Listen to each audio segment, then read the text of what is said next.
Hello friends, চলে এলাম আর একটা ভিডিও নিয়ে।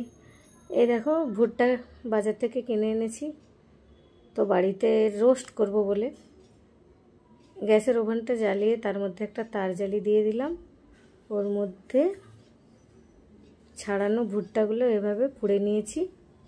এরপর বিট লবণ আর পাতি লেবু, গন্ধরাজ লেবুও চাইলে দিতে পারো তোমরা।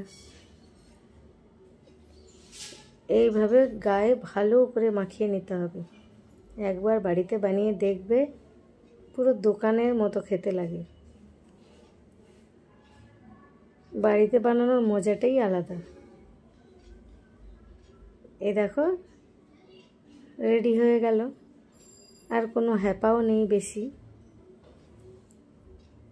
দেখা হচ্ছে পরের ভিডিওতে। কেমন লাগলো ভিডিওটা কমেন্টে জানাতে ভুলবে না। টাটা। হ্যালো ফ্রেন্ডস, চলে এলাম আর একটা ভিডিও নিয়ে। এই দেখো, ভুট্টা বাজার থেকে কিনে এনেছি, তো বাড়িতে রোস্ট করব বলে গ্যাসের ওভেনটা জ্বালিয়ে তার মধ্যে একটা তার জালি দিয়ে দিলাম। ওর মধ্যে ছাড়ানো ভুট্টাগুলো এভাবে পুড়ে নিয়েছি।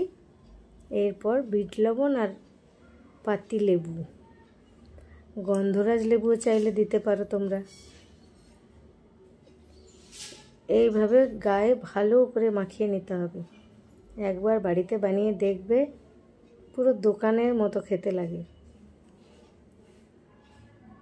বাড়িতে বানানোর মজাটাই আলাদা। এই দেখো, রেডি হয়ে গেল, আর কোনো হ্যাপাও নেই বেশি। দেখা হচ্ছে পরের ভিডিওতে। কেমন লাগলো ভিডিওটা কমেন্টে জানাতে ভুলবে না। টাটা।